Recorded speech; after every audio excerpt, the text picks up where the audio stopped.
राजस्थान की करेंगे सबसे बड़ी खबर राजस्थान से इस वक्त की। सबसे पहले आपको बता दें कोरोना अपडेट से जुड़ी, जहां पर कोरोना की रफ्तार पर ब्रेक नहीं लग पा रहा है। पिछले 24 घंटे के अंदर 983 नए मरीज सामने आ चुके हैं। प्रदेश में 32,000 के पार अब संक्रमितों का आंकड़ा पहुंच चुका है। हालांकि पिछले समय की अगर हम बात करें, पिछले दिनों की हम बात करें, तो राजस्थान सबसे बेहतर राज्य करने वाला खास तौर पर दिखाई दे रहा था, यानी कि सबसे बेहतर काम करने वाला राज्य दिखाई दे रहा था।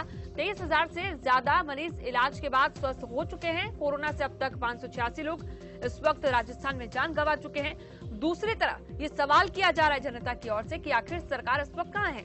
हालांकि ये हम तस्वीरें बार बार देखते हैं कि होटल में इस वक्त सभी विधायकों को बचाने की जुगत में एक तरफ गहलोत सरकार लगी हुई है, दूसरी तरफ बढ़ते हुए कोरोना मामले इस वक्त परेशानी बन रहे हैं। हेमंत इस वक्त जुड़े हमारे साथ, हमारे संवाददाता। हेमंत, क्या कुछ अपडेट मिल रहा है कोरोना के मामलों को लेकर, क्योंकि दिन पर दिन अब बढ़ने लगे हैं?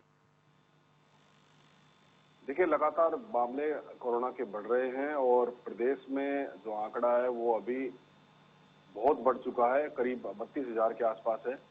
और ऐसे में जो स्थिति है पॉजिटिव संख्या को लेकर के, हालांकि जो राज्य सरकार है और जो स्वास्थ्य विभाग है वो उसके लिए प्लानिंग कर रखा है। रिकवरी रेट जो है वो मेंटेन है और उस पर ज्यादा फोकस कर रही है राज्य सरकार।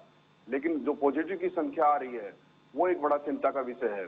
हालांकि जितने भी अधिकारी हैं, जिला CMHOs है और जो बड़े अधिकारी है, उनका सब ये कहना है कि जो पॉजिटिव का आंकड़ा है वो इसलिए बढ़ेगा क्योंकि जो टेस्टिंग का दायरा है वो बढ़ा दिया गया है अभी। और टेस्टिंग बढ़ने के साथ साथ जो लोग हैं, संक्रमित लोग हैं, वो सामने आ रहे हैं। और उन संक्रमित लोगों को एडजस्ट करने के लिए, उनको एक प्रॉपर ट्रीटमेंट करने के लिए, गाइड करने के लिए प्रॉपर प्लानिंग जिला स्तर पर की गई है। सबसे बड़ी बात यह है कि वर्तमान जो स्थिति है उसमें सबसे ज्यादा कोरोना पॉजिटिव अब जयपुर से बढ़कर के जोधपुर में आ गए हैं। तो जोधपुर वो जिला हो गया है जहां पर करीब 5,000 के आसपास जो एक्टिव केस हैं, पॉजिटिव के केस सामने हैं। और जो स्थिति है उसमें ये बड़े कुछ जिले हैं जिन पर जोधपुर है, जयपुर है, अलवर है। अलवर में भी कल मंगलवार को 106 मामले सामने आए हैं और अभी सुबह भी यहाँ पर 52 मामले सामने आए हैं। ऐसे में सबसे बड़ी स्थिति है कि पॉजिटिव को किस तरह से कंट्रोल किया जाए, क्योंकि होम क्वारंटाइन की व्यवस्था है, सीमित बेड है, संसाधन है।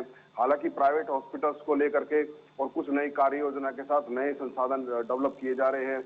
और राज्य सरकार की ओर से जो गाइडलाइन है, उन गाइडलाइन को फॉलोअप कराने के लिए भी कैंपेनिंग के तौर पर जिला कलेक्टर्स के द्वारा और निचले अधिकारियों के द्वारा ग्राम स्तर पर व्यवस्थाएं की जा रही हैं। लेकिन फिर भी कोरोना पॉजिटिव की संख्या लगातार आ रही है।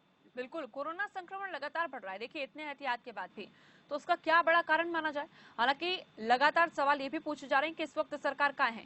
कुछ समय पहले हमने देखा कि पीएम नरेंद्र मोदी ने खुद तारीफ की थी कि राजस्थान बेहतर करने वाला राज्य है। लेकिन अगर राजस्थान ही अपने मॉडल को भूल जाता है या फिर राजस्थान में ही इस तरह से आंकड़े बढ़ने लगते हैं, तो फिर ये एक चिंता का सबब आगे के लिए, भविष्य के लिए खास तौर पर बन सकता है।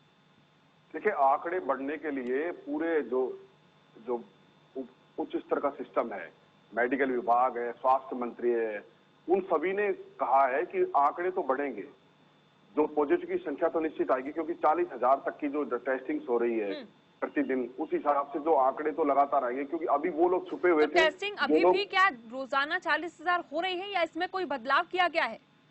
देखिए, जो व्यवस्थाएं जिस तरह से ऊपर से जो बयान आ रहे हैं, स्वास्थ्य मंत्री ने बयान दिया था कि 40,000 तक की जो व्यवस्थाएं की जा रही हैं टेस्टिंग की, और खास तौर पर जिला स्तर पर प्रत्येक जिले में जहां पर CSCs है वहां पर भी इस तरह की व्यवस्थाएं की जा रही है, सैंपलिंग की व्यवस्था की जा रही है।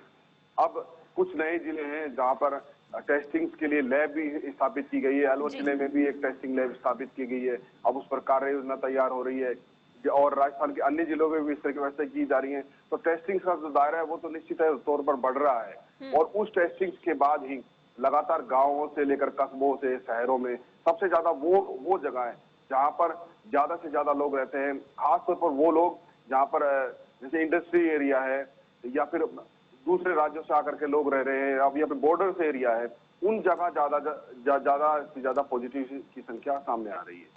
प्रिया, बिल्कुल, इन क्षेत्रों में ज्यादा पॉजिटिव्स की संख्या सामने आ रही है और इसका एक बड़ा कारण ये भी है हेमंत, जो बाहर से आने वाले लोग हैं, पहले तो उनके लिए क्वारंटीन होना अनिवार्यता थी, लेकिन उसको बदल दिया गया था पिछले कुछ दिनों में। सच्चाई है। यह कि पहले जब संख्या 1 थी तो उस टाइम पूरा लॉकडाउन किया गया था, सब कुछ बंद कर दिया गया था, बाजार बंद थे, होटल बंद थे, बॉर्डर्स पे बहुत बड़ी सख्ताई थी। लेकिन अब धीरे धीरे जब अनलॉक 1 और अनलॉक 2 का जो दौर चला है, उसके बाद से लगातार कम्युनिटी स्प्रेड हुआ है और इसमें जो संख्या है वो लगातार बढ़ रही है। व्यवस्थाओं की बात करें तो अब खुले तौर पर सबसे बड़ी बात है कि सरकारों के सामने एक कठिन परिस्थिति ये थी कि व्यापारियों ने, उद्योग धंधे वालों ने, लोगों ने अपने रोजगार की बातें करी कि आय के साधन कैसे होंगे, काम धंधे बंद हो गए थे। तो ऐसे में सरकार को और ऊपर से जो डिसीजन हुए हैं उसमें स्वतंत्रता भी दी गई है, लेकिन सबसे बड़ी जिम्मेदारी आम नागरिक की है। सरकार के पास गाइडलाइंस है, सीमित संसाधन है, उनके ब्याह पर ही वो अपने काम कर रहे हैं और जो व्यवस्थाएं हैं उन व्यवस्थाओं से दो चार होने के लिए आम आदमी को इससे गुजरना पड़ रहा है। सबसे बड़ी जिम्मेदारी आम आदमी की है, सैनिटाइजर का उपयोग करे, मास्क लगाए, सोशल डिस्टेंसिंग का पालन करे, लेकिन इसका बिल्कुल भी पालन नहीं हो पा रहा है। खासतौर पर बात करें जो कुछ रसूखदार लोग हैं, कई ऐसे मामले भी सामने आए हैं जहां पर शादी पार्टियां हो रही हैं और बड़े बड़े आयोजन हो रहे हैं। हालांकि उसमें जिला प्रशासन को जब सूचित किया गया, जैसे अलवर की बात करें तो एक बर्थडे पार्टी का आयोजन किया गया राजगढ़ के सुरेर में और वहां पर संबंधित ने करीब 500 से ज्यादा लोगों को इकट्ठा कर लिया। हालांकि एसपी तेजस्वी गौतम ने उनको जब इन्फॉर्मेशन दी गई तो उन्होंने तुरंत कार्रवाई करते हुए संबंधित सरपंच और उसके पति पर एफआईआर दर्ज की है। ये एक बड़ी चीज है, लेकिन सबसे अवेयरनेस किसको है? अवेयरनेस खुद को रखनी है, आम जनता को रखनी है, लापरवाही नहीं बरतनी है। बार बार हम यही बात कहते हैं कि लापरवाही नहीं बरतनी है, सावधानी रखनी बहुत आवश्यक है अभी भी। और अब तो ये तब सिचुएशन है जब मामले तेजी से बढ़ रहे हैं और अब तेजी से बढ़ते हुए मामलों को लेकर लोगों में खास तौर पर देखिए चिंता तो बढ़ रही है, लेकिन लापरवाही अगर बढ़ती है तो वो पूरे देश के लिए इस वक्त मुसीबत साबित हो सकती है। बहुत शुक्रिया हेमंत, राजस्थान से जुड़ी हर अपडेट पर बातचीत करने के लिए, जानकारी देने के लिए। उधर सचिन पायलट ने अपने ऊपर बीजेपी में जाने के लिए पैसों की पेशकश करने के आरोप लगाने वाले कांग्रेस के विधायक को कानूनी नोटिस भेज दिया है। बताया जा रहा है कि पायलट की ओर से विधायक गिरिराज सिंह मलिंगा को कानूनी नोटिस भेजा गया है। पायलट का कहना है कि विधायक ने उनके खिलाफ झूठे और द्वेषपूर्ण बयान दिए। कांग्रेस विधायक मलिंगा ने सोमवार को आरोप लगाया था कि तत्कालीन उप मुख्यमंत्री सचिन पायलट ने उनसे पार्टी छोड़कर बीजेपी में जाने के बारे में चर्चा की थी और इसके लिए धन की पेशकश भी की थी। पायलट ने इस आरोप को आधारहीन और अफसोसजनक बताते हुए खारिज कर दिया और कहा था कि विधायक से ये बयान दिलवाया गया है और वो उनके खिलाफ कड़ी कानूनी कार्रवाई करेंगे।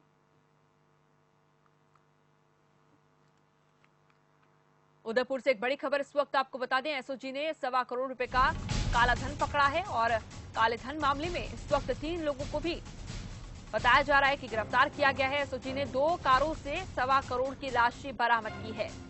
एक बड़ी खबर उस वक्त की आपको बता रहे हैं, जहां एसओजी ने 2 कार से 1.25 करोड़ की राशि बरामद की है।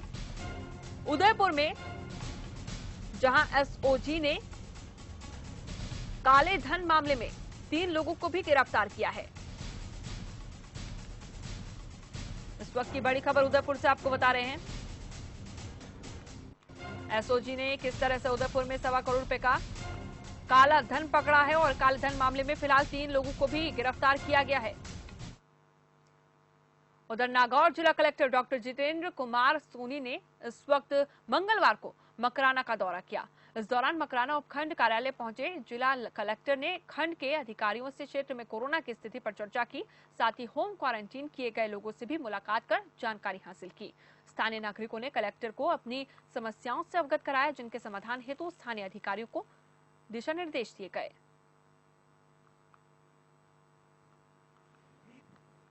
एसडीएम ऑफिस में हमारी बात हुई लोगों से।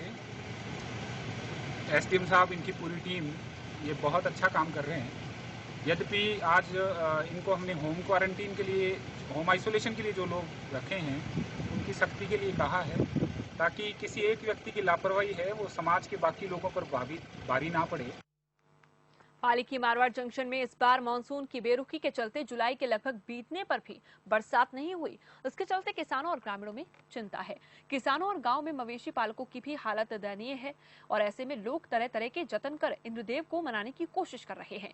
प्राचीन प्रथा के अनुसार पाली जिले के मारवाड़ जंक्शन उपखंड के अनेकों गाँव में लोग इंद्रदेव को मनाने के लिए और अच्छी वर्षा की कामना करते हुए गाँव से बाहर भोजन बना रहे हैं और ईश्वर और इंद्र भगवान की आराधना में लगे हुए हैं।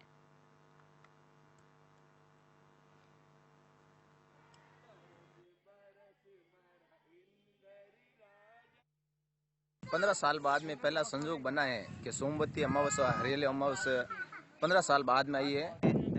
अपना भाग्य ले रहे और आज कोई किसी काम पर नहीं गया है, सभी ने एकता की पालना की है।